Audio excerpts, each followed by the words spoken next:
अल्लाहुम्मा सल्ली अला मुहम्मद व आले मुहम्मद। अल्लाहुम्मा सल्ली अला मुहम्मद व आले मुहम्मद।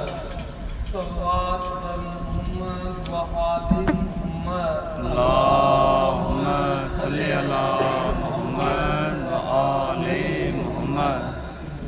हाय हाय ऋण में बीबी बानू सिरते खाक वसाए थी। हाय हाय ऋण में बीबी बानू सिरते खाक वसाए थी।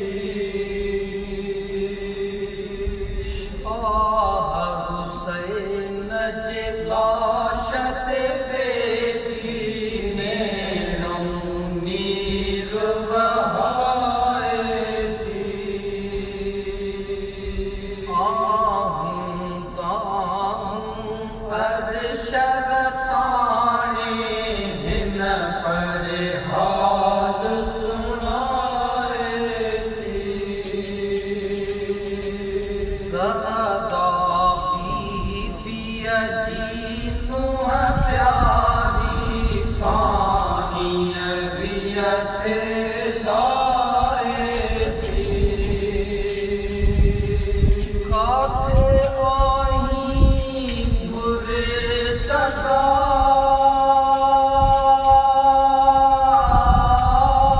अली शेर में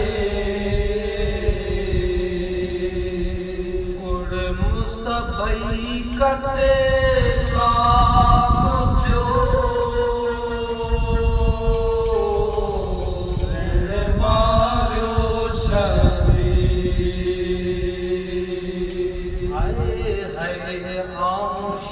शहजादी बीबी नूह आया पैगंबर जी। हुई सस मुझी फातिमा ज़हरा सहर में सिकंदर शेर अली। ओ मेरे इमाम हुसैन हिमायत जय जी दामन हुयस लगी। ओ अज शेर शहादत रसियो मुँह भी बाहर कान रही। वाद सदिया पर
चौरी दे हिया चवंदा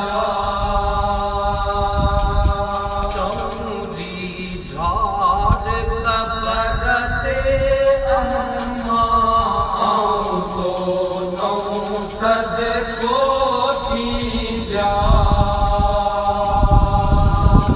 पंहिंजे पीउ ते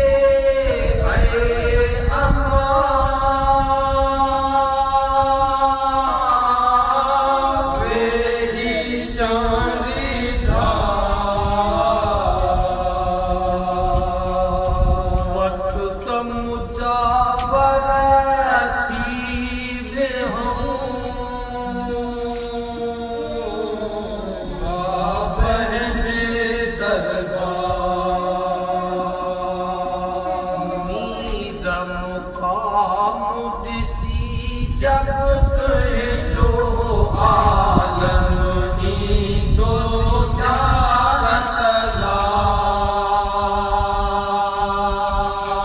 सब कुछ मीज़बी हम मुक़द्दस चवंदो है बावेला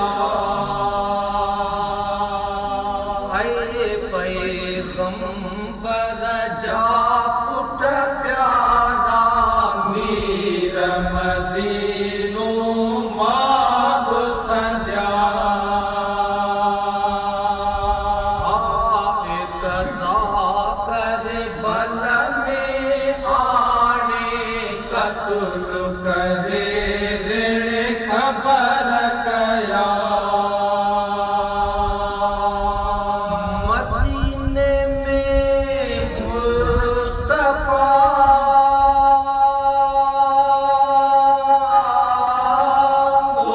के तो सारे बेचोत जूं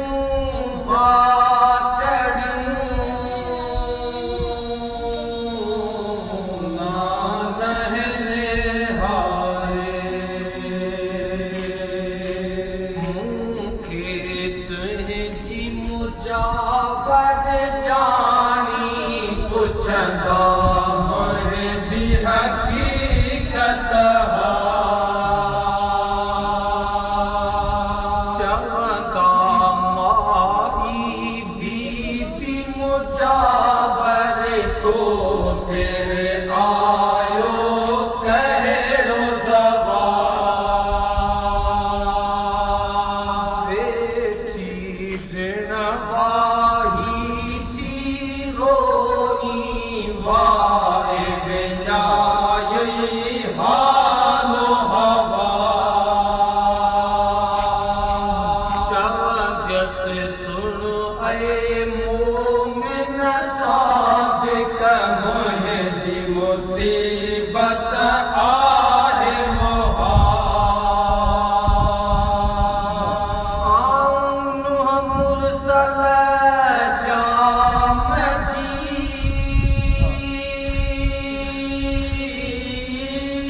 इसरा जी पोती हुयस इमाम हुसैन जी सुहागिन सोही मुंहिंजो सैयद सरवर हिन ऋण में हित मारियो हिन मर्शे में शायर अहलबैत बीबीअ जा जेके आहिनि से भेण इमाम हुसैन जी शहादत खां पोइ लिखिया आहिनि ही मर्शो उस्ताद मोहतरम असांखे साईं फ़तेह महमूद ॿुधाईंदो त ही साईं सातकलीअ जे मर्शनि में नायाब मर्शो आहे ही उहो मर्शो आहे जेको योम आशूर जे ॾींहुं मिर्ज़ा हैदराबाद जा जेके आहिनि से जेको असुर जो टाइम आहे उन खां पोइ अक्सर मर्शो जेको आहे सो हिन मर्शे जी हाज़िरी कंदा आहिनि हिन मर्शे में शाइर अहलबैत इमाम हुसैन जी शहादत खां पोइ बीबीअ जा जेके आहिनि से वेण रक़मबंद कया वेण लिखिया आहिनि त इमाम हुसैन जी शहादत खां पोइ बीबियुनि जी कहिड़ी कैफ़ियत हुई बीबियूं जेके हुयूं से मौला जे शहादत खां पोइ हिकिड़ो इमाम हुसैन जो उन्हनि खे बाक़ी सहारो हो जॾहिं उन जी शहादत थी वई त उहे सभु जेके बीबियूं हुयूं से सभु बेआसरा थी वियूं हुननि खे को बि कंहिंजो आसरो न रहियो छो त इमाम हुसैन अलैहिस्सलातु वस्सलाम उनखे करबला जे मैदान में का बि का परेशानी या कंहिंजी जेका ऐसा कान हुई तां छा पियो करियां सिर्फ़ु ख़ुदा जी तौहीद हुई उन तौहीद खे बचाइण लाइ मौला हुसैन अलैहिस्सलातु वस्सलाम करबला में आयो ऐं इहा शहादत पातई पर मौला खे हिकिड़ो सदमो हो सिर्फ़ु बीबियुनि जो रिवायतुनि में आहे त इमाम हुसैन अलैहिस्सलाम मदीने में हो त यज़ीद जी बैयत जो इनकार करे छॾियाई। इमाम हुसैन उन्हनि खे चयो त मूं जहिड़ो शख़्स यज़ीद जहिड़े शख़्स जी बैयत न कंदो। उहो प्रोग्राम रखी, उहो निज़ाम रखी, इमाम हुसैन मदीने खां मके आयो। मके जी हुरमत बचाइण लाइ इमाम हुसैन वरी कूफे ॾांहुं रवानो थियो। रिवायतुनि में आहे त कूफे जे माण्हुनि इमाम हुसैन खे दर पोइ ख़ुतूत लिखिया। पोइ ख़ुतूत इमाम हुसैन खे आया। इमाम हुसैन उहे ख़ुतूत रखंदो वियो। उन्हनि ख़ुतूतनि जो कंहिंसां मौला इज़हार न कयो, पर जॾहिं ॾिठई त मके में जेको अल्लाह जो घर आहे उन में जेके हाजी तवाफ़ पिया कनि, उन्हनि जे अहरामनि में मौला जे क़त्ल जूं तयारियूं आहिनि, उन्हनि जे अहरामनि में तलवारूं ऐं खंजर आहिनि। त इमाम हुसैन काबे जी हुरमत खे बचाइण लाइ काबे खे बि छॾियो। पर हिकिड़ो रिवायत में आहे त मौला हुसैन खे अब्दुल्ला नाले शख़्स कूफीअ जो ख़त आयो, जंहिंमें उन इमाम हुसैन खे लिखियो त असां जॾहिं महशर जो मैदान थींदो त ख़ुदा जे अॻियां तव्हांखे बीहारींदासीं ऐं फ़रियाद कंदासीं त तो इमाम त असांजे हिदायत लाइ मोकिलियो। असां उन इमाम खे सॾ कया, पर उहो असांजी हिदायत लाइ न आया। जॾहिं इमाम हुसैन खे इहो ख़त मिलियो त इमाम हुसैन पंहिंजे हमशी पंहिंजे भेण बीबी ज़ैनब सलामुल्लाह अलैहा खे चयो त भेण, हाणे हिननि जी सॼी ज़िमेवारी मुंहिंजे ज़िमे आहे। ऐं वक़्त जो इमाम आहियां, चाहियां थो त हाणे कूफे जे हलिजे। त बीबी ज़ैनब सलामुल्लाह अलैहा पंहिंजे भाउ खे चयो त भाउ, तोखे ख़बर आहे त कूफियुनि कॾहिं बि कंहिंसां वफ़ा न कई। हुननि असांजे बाबे अलीअ खे बि दगा सां क़त्ल कयो ऐं कूफे जी सियासत सां असांजो भाउ हसन खे शहादत थी। इन करे आउं चाहियां थी त कूफी बेवफ़ा तव्हां कूफे ॾांहुं न हलो। पर इमाम हुसैन उन्हनि खे चयो त हाणे जेकी थींदो सो ख़ुदा उन खां आगाह आहे। आउं अल्लाह जी रज़ा लाइ निकिरां थो ऐं ख़ुदा मुंहिंजो मददगार थींदो। इमाम हुसैन जेको आहे सो 8 ज़ुल्हिज ते हज खे उम्रे में तब्दील करे पाण कूफे ॾांहुं रवाना थिया। ऐं कूफे खां पोइ जेको आहे सो करबला ॾांहुं कूफे में न हली सघिया, करबला जी मंज़िल ते रसिया ऐं उते योम आशूर मौला हुसैन अलैहिस्सलाम खे कंहिंजी बि का परवाह न हुई। असाब, दोस्त, अज़ीज़, हता के पंहिंजा फर्ज़ंद जेको हम शिकिल पैगंबर हो, पर उन जी बि कार रखियईं त कोई मुंहिंजो जवान फर्ज़ंद आहे। सिर्फ़ु इमाम हुसैन खे हो न हो, उन्हनि बीबियुनि जे हुरमत जो ख़्यालु हो जेके क़िस्मत ज़दा पलियूं बीबियूं। इमाम हुसैन आख़िरी वक़्त में उमर साद लाइ शाह नियापो मोकिलियो। उनखे चयईं त आख़िरी भेरो आउं चाहियां थो त मूंसां मुलाक़ात कर। जॾहिं उमर साद खे हो नियापो रसियो त उमर साद मौला हुसैन ॾे आयो ऐं मौला हुसैन उनखे चयो त उमर साद, मूं तोखे ख़बर आहे त छाजे लाइ तलब कयो आहे। त उमर साद मौला खे चयो त तव्हां ॿुधायो तव्हां छा था चवणु चाहियो। त इमाम हुसैन उनखे चयो त मुंहिंजा अज़ीज़ बिन राय ख़ुदा में क़ुर्बान थी विया, मुंहिंजा फर्ज़ंद क़ुर्बान थी विया। बसि हिकिड़ी मुंहिंजी तोखे जेका सा गुज़ारिश आहे त हीअ जेके मुंहिंजूं बीबियूं आहिनि, मुंहिंजे शहादत खां पोइ हिननि खे इज़त सां मदीने में मोकिल। उमर साद इमाम हुसैन खे चयो त तुंहिंजो ख़ाम ख़्यालु आहे, कॾहिं बि ईअं न थींदो जीअं तव्हां चाहियो था, ईअं तॾहिं थींदो जॾहिं तव्हां बैयत कंदा। त इमाम हुसैन अलैहिस्सलाम उन वक़्तु ग़ैज़ में अची वियो ऐं उमर साद खे चई, मूं तोते इहा हुजत उन लाइ तमामु कई जो मूंखे ख़बर हुई त तूं नाने जे असहाब जो फर्ज़ंद आहीं। मूं उन करे तोखे चयो, न त जे आउं बैयत ऐं यज़ीद जी बैयत हुसैन ईअं क़तन थी नथो सघे जो हिकु फासिक फाजिर जी हिकु जेको आहे सो इमाम ऐं गैरतमंद इंसान हिन कमीने जी बैत करे ऐं इहो कॾहिं कोन थो थी सघे जो यज़ीद जहिड़े शख़्स जी बैत करे। इमाम हुसैन खे उमर साद चयो त पोइ इहो तव्हांजो ख़्यालु जेको आहे सो ख़ाम आहे त तव्हांजे बीबियुनि जी जेका आहे सा हुरमत बाक़ी रहंदी।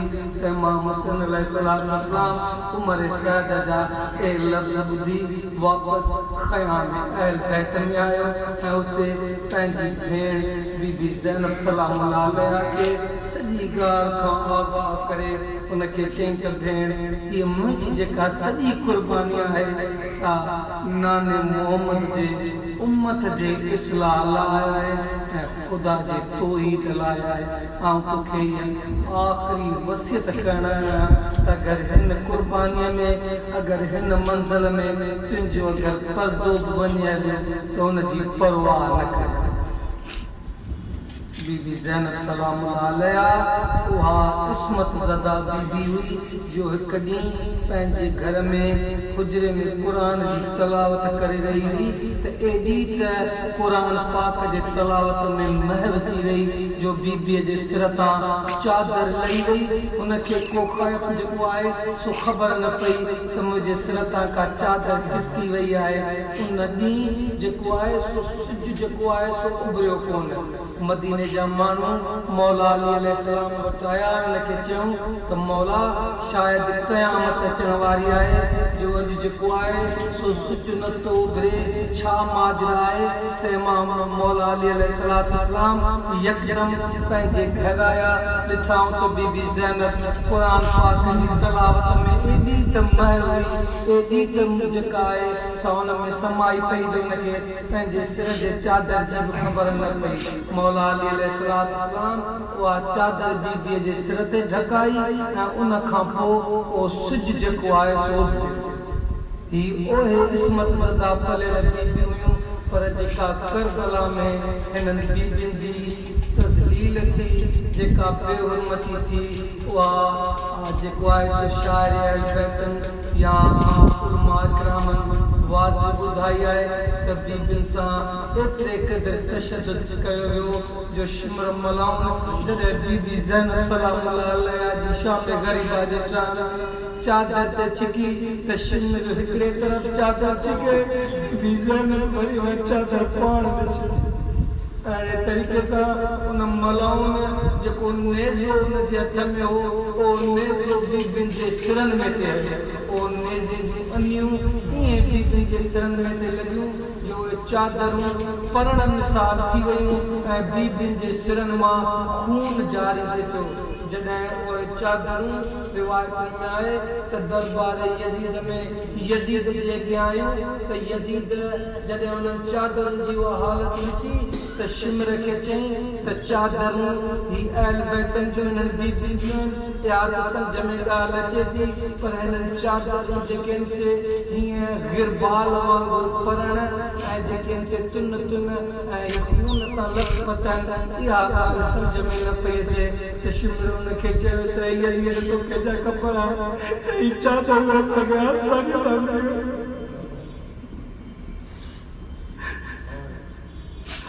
एतिरो ज़ुल्म बीबियुनि सां जेको आहे सो इमाम हुसैन जे शहादत खां पोइ थियो आहे। ऐं हिन मर्शे में शाइर अहल बैत बीबीअ जा वेण लिखिया आहिनि मौला जे शहादत खां पोइ। सलवात बर मोहम्मद व आल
दिया कहरा का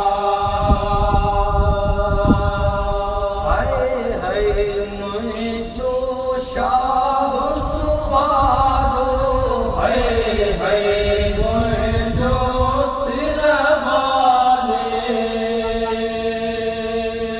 हाय मुझो अफसर इज्जत जह जो मन सब हो आले तो सरबत अज खाक पे ले जो मसनद तक करे पाले अजबानु अजीबे जाना है अहली बेहाले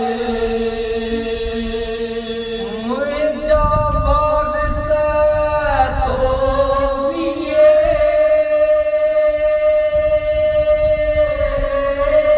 साज में सब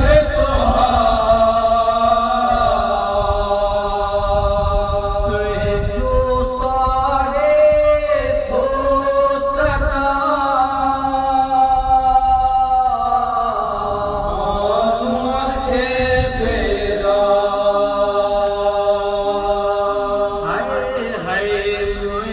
जो असगर जानी छहन महीनन जो मारो फिन कहरी खान चलाए हल कम उन जे रत हारो जो लाल दिसी लुछंदो त घणो ई पाकारो आखर पंहिंजे बाबे सावियो मुंहुं देखी न वरी वारो असगर नाम अल्लाह जे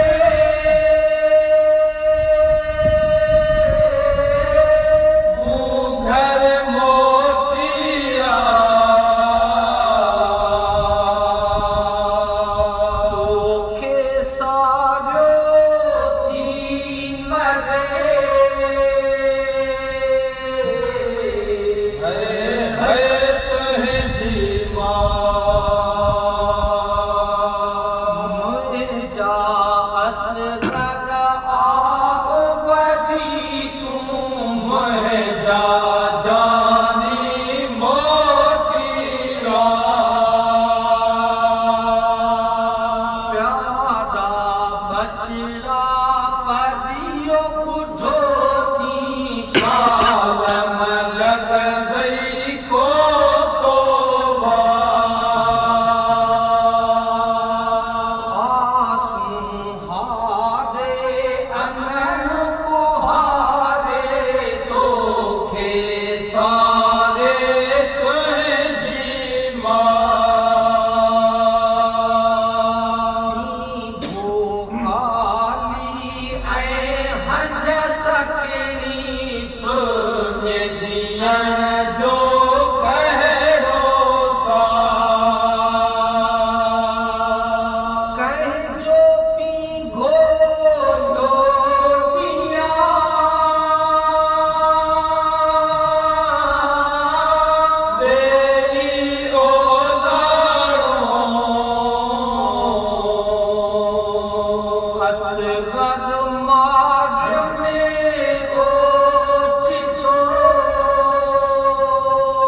सालाहीन अञा जेके तुहें जूं सुखाऊं मरियम से सद थियूं साहीन अञा हंझ में तेई हूं गड़ियूं मोह से मोहलाए पलके धागे पे गड़ा अखिन में माई असगर तुंहिंजे पे रखण जूं गुलड़ियूं जोड़ विधाई जा सगतियूं साहेड़ियूं सभ मेरे काज मन मजलिस जा जकहें तूं जानी मतब विहते हमिद पढ़ी सरही थी जा फातिहा इखलास पढ़ाए नज़र नबीअ जो जोड़ी जा पैगंबर ते पढ़ दिया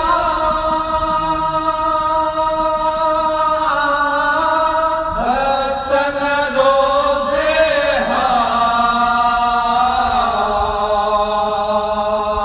शेर खुदा ते चाड़ियां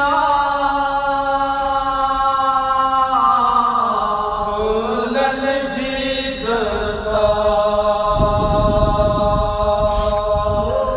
तू नजरो ना अकुमारे है मोहे जा नजरा बा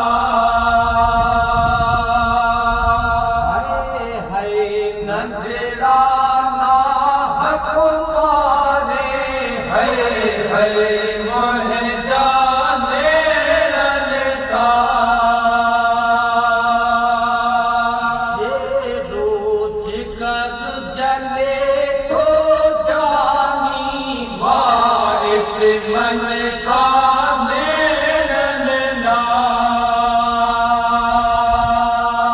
पापे तो ले हशर मचायो मलकन अरशब दी बाता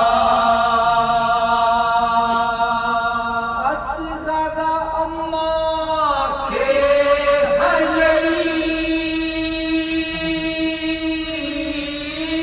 दुख में कतारे शालन वध जे कहे बणूं तुझे दीदारे आह अली अकबर भी मुझो नहीं जवानिया जो आहे अगणन बरहन जो सब खोयो मुझे जो ज़ाया क्यों आहे किस तम खऊं पुरसा थी हिन पच में पियो आहे उनजी दादी फातिमा ज़हरा फुलिद में मातम क्यों आहे मलकन में माकाम थियो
बिन रसूल अल्लाह हुसैन परदे हिन जा पुष्ट पनाह हर वेले हमराह हुसैन बाबा तुझो आबदी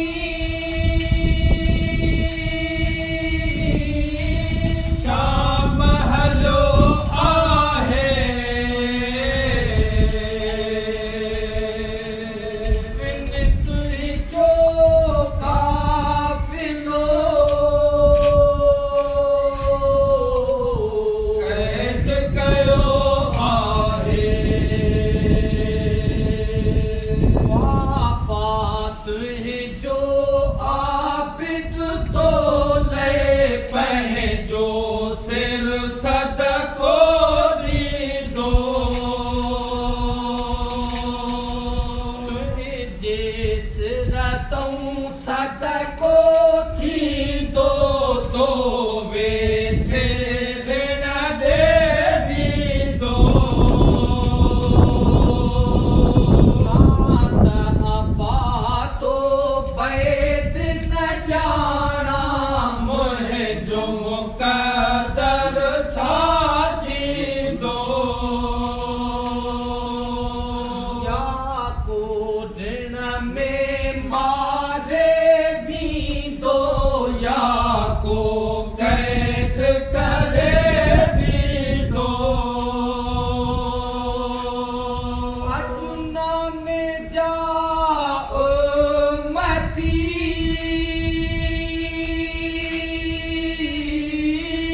ऐं नाने जानो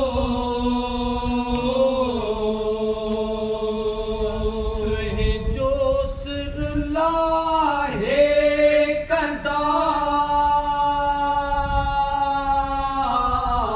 बेदीनी दस्तो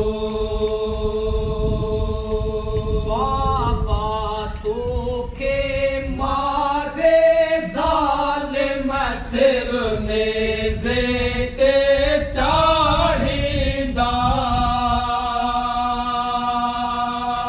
वधि तना बूढ़ा हे तंबू वायूं ॾेई घर साड़ींदा दौलत माल से बाब लुटाए खोले मफ़रुश फाड़ींदा राजा वाहर पट पटी हर पट में लत लताड़ींदा है फर्जंद रसूल जा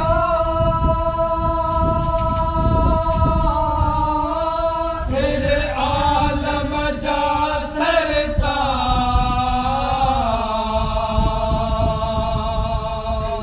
फी काफर अज कंदा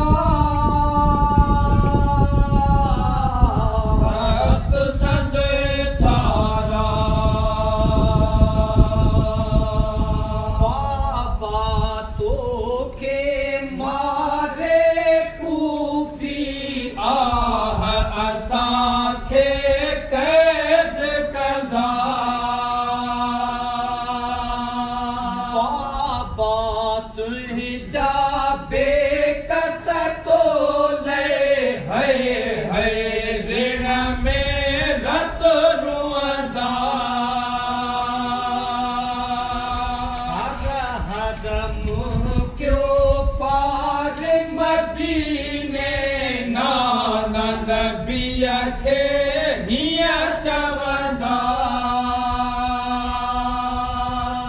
आओ रसनाना बाहर भेलो आयूं यतीम हुसैन सदा इमाम हुसैन अलैहिस्सलाम खे सॼी ख़बर हुई तां करबला जे मैदान में वञा थो उते पंहिंजे अज़ीज़न अकरबान पंहिंजे औलाद समेत शहीद थींदुसि। रियाज़ुल क़ुद्दुस जुल्द 2 में रिवायत आहे, अल्लामा क़ुज़ूरी लिखे थो त इमाम हुसैन जॾहिं मंज़िल कसरे बनी मकातिल खां निकितो त पाण पंहिंजे सुवारीअ ते हुआ त इमाम हुसैन खे निज अची वई। उन सुवारीअ दौरान इमाम हुसैन खे निज अची वई। जॾहिं बेदार थिया, जॾहिं उन निज जो अफ़ाक़ो ॾिठो, सुजाग थिया त पाण यकदम बुलंद आवाज़ में चयाऊं, इन्ना लिल्लाहि व इन्ना इलैहि राजिऊन। काफ़ी मरतबा इमाम हुसैन कलमात जेके से बुलंद कया।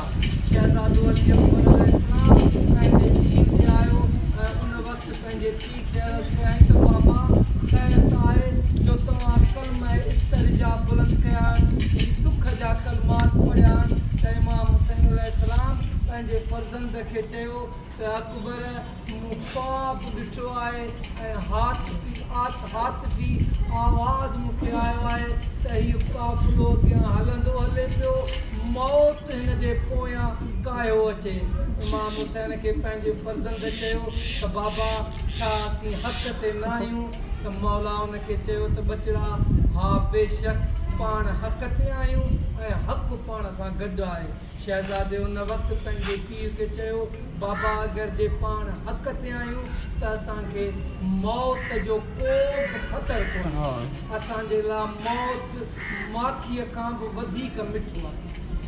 मौला हुसैन पंहिंजे फर्ज़ंद जो मुंहुं चुमियो ऐं उन वक़्तु अकबर खे चयईं त मुंहिंजा फर्ज़ंद हीउ जेको मुहर्रम जो महीनो अचे पियो, हिन मुहर्रम जे पहिरीं ॾहे में तूं जेको आहे सो असां खां जुदा थी वेंदो।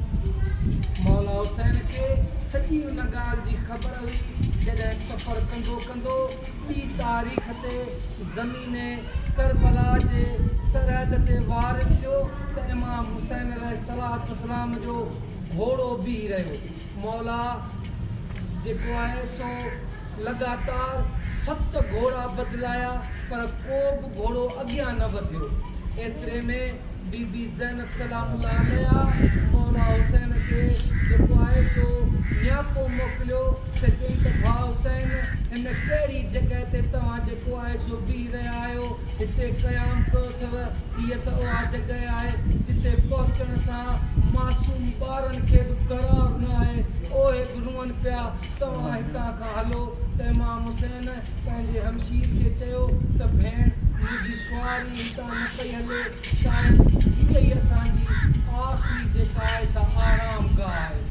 इमाम हुसैन उते पुछा ॻाछा कई त हीअ कहिड़ी जेका आहे सा सरज़मीन आहे। उते आस पास जो इलाइक़ो जेको आहे सो बनु असद कबीलो उहो रहंदा हुआ।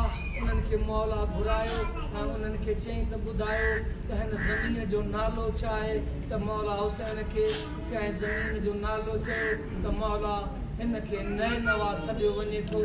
किन इमाम हुसैन खे चयो त हीअ दारुल बक़ा आहे। किन खां मौला पुछियो त भला हिन जो नालो छा आहे। त उन्हनि मौला खे ॿुधायो त आका हिन खे शते फुरात कयो वञे थो। मौला हुसैन उन्हनि खे चयो भला हिन ज़मीन जो ॿियो को अहिड़ो नालो? त रिवायतुनि में आहे त बनु असद कबीले जो हिकिड़ो पीसन शख़्स हो जंहिंखे सहारे ते उते आंदो वियो हो। उन मौला खे चयो त आका हिन ज़मीन खे ज़मीन करबो बला सॾियो वञे थो। मौला जो करबो बला जो नालो ॿुधो त गाज़ी अब्बास खे चयईं अब्बास हिते ख़ैमा लॻा, हीअ असांजी बेशक आख़िरी आराम गाह आहे। त मौला उन बनु असद कबीले वारनि खे चयो त हीअ ज़मीन मां तव्हां खां ख़रीद करणु चाहियां थो, हीअ ज़मीन मूंखे तव्हां विकिरो करे ॾियो। त मौला खे उन्हनि चयो त आका हीअ ज़मीन ग़ैर आबाद आहे। सदियुनि खां हिन ज़मीन ते को सलो ई नमूदार न थियो। हीअ ज़मीन इन ई कैफ़ियत में आहे। अगरि जे तव्हीं चाहियो त असीं तव्हांखे का आबाद ज़मीन ॾियूं जेका तव्हांजे कमु अचे। त मौला उन्हनि खे चयो त न मूंखे कंहिं मुनाफ़े लाइ का शइ न खपे, हीअ असांजी आख़िरी क़याम गाह आहे। मूंखे हीअ सरज़मीन खपे ऐं हीअ सरज़मीन आउं तव्हां खां वठी तव्हांखे हिन जा पैसा ॾेई ऐं हीअ ज़मीन तव्हां खे हिबा तौर तुफ़े तौर पेश करियां थो। हिन ज़मीन जी रखवाली बि तव्हांजे ज़िमे आहे। हीअ ज़मीन तव्हांजी रहंदी। सिर्फ़ु मूंखे पंहिंजे नाले करे ॾियो त जीअं हिन ते मुंहिंजी आख़िरी मंज़िल थिए। उन खां पोइ इमाम हुसैन उहा ज़मीन 60,000 दीनार में बनु असद क़बीले वारनि खां वरिती ऐं उन खां पोइ मौला उन्हनि खे चयो त हाणे मुंहिंजूं के तव्हांखे वसियतूं आहिनि, उन्हनि वसियतुनि ते मुंहिंजनि ते अमल कजां। त उन्हनि बनु असद क़बीले वारनि मौला हुसैन खे चयो त आका तव्हां ॿुधायो तव्हां छा था चवणु चाहियो। त मौला उन्हनि खे चयो पहिरीं त मुंहिंजी इहा तव्हांखे वसियत आहे त असीं जॾहिं हिन दुनिया मां वञूं हलिया त असांजा लाशा जेके आहिनि से तव्हां मदफन कजाओ। उन खां पोइ असांजे हिननि क़बरुनि जी जेके असांजा ज़ाहिरीन अचनि उन्हनि खे निशानदेही कराइजाओ, उन्हनि खे ॿुधाइजाओ त हीअ असांजूं क़बरूं आहिनि। ऐं टी मौला उन्हनि खे इहा वसियत कई त जेके मुंहिंजा सवार ईंदा उन सवारनि जी 3 ॾींहं तव्हां महिरबानी ज़रूरु कजां। उन खां पोइ जॾहिं उहे बनु असद क़बीले वारा विया त मौला परदे जो इंतज़ाम कराए उन्हनि बनु असद क़बीले जे औरतुनि खे घुराए चयो त हीअ असांजी आख़िरी क़यामगाह आहे। मूं पंहिंजी वसियत तव्हांजे मर्दनि खे ॿुधाई आहे जॾहिं असीं इन दुनिया मां वञूं हलिया त असांजूं क़बरूं हिते ठाहिजाओ। भला जे तव्हांजा मर्द यज़ीद जे इन लश्कर जे ख़ौफ़ खां असांजे लाशनि खे मदफन न कनि त तव्हां पाणीअ जे बहाने नहर फ़ुरात ते अचो थियूं असांजा लाशा जेके आहिनि से मदफन कजाओ। जॾहिं उहे औरतूं वसियत ॿुधी वियूं त उन खां पोइ उन मौला हुसैन बनु असद जे नंढड़नि ॿारनि खे घुरायो ऐं उन्हनि खे चयईं त ॿारो मूं तव्हांजे मर्दनि खे वसियत कई आहे, तव्हांजे औरतुनि खे वसियत कई आहे। भला जे उहे इन वसियत ते अमल न कनि उहे जे झिझनि त तव्हांखे मुंहिंजी गुज़ारिश आहे त असां जॾहिं इन दुनिया मां वञूं हलिया जॾहिं लाशा हिते असांजा जेके आहिनि से ख़ाक ते पिया हुजनि त रांदि जे बहाने अची का वारीअ जो पुक खणी जॾहिं असांजे लाशनि ते विझंदा त असांजा लाशा त ख़ाक थी वेंदा। मौला उन्हनि खे उहा वसियत कई ऐं उन खां पोइ इमाम हुसैन अलैहिस्सलाम कीमा खोड़े जेको आहे सो उते पंहिंजी आराम गाह कई। सलवात बर मुहम्मद व आले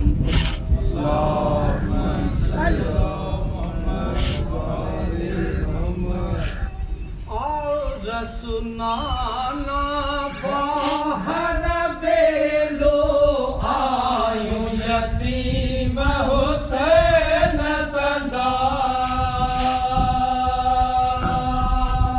मुरसलना मारी करे आयूं कहे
सकीनो सकंदी जा हुआ बेजी धिया प्यारे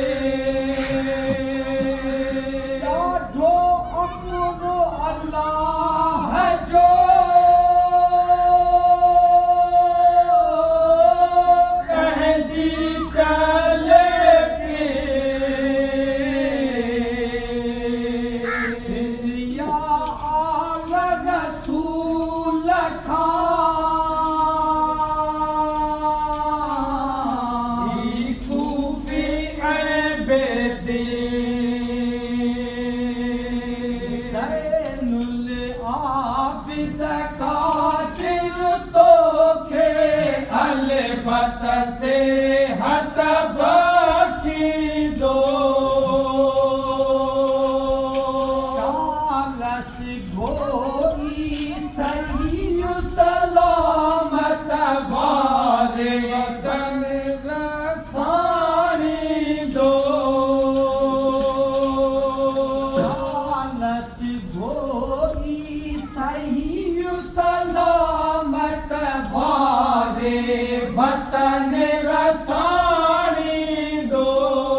दस्त वठी उते सभ कहें है क्यों थे ज़ारी कई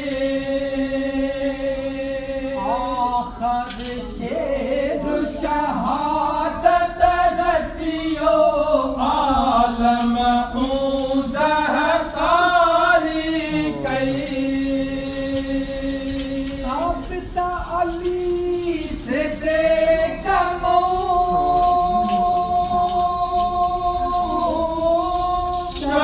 सैयद से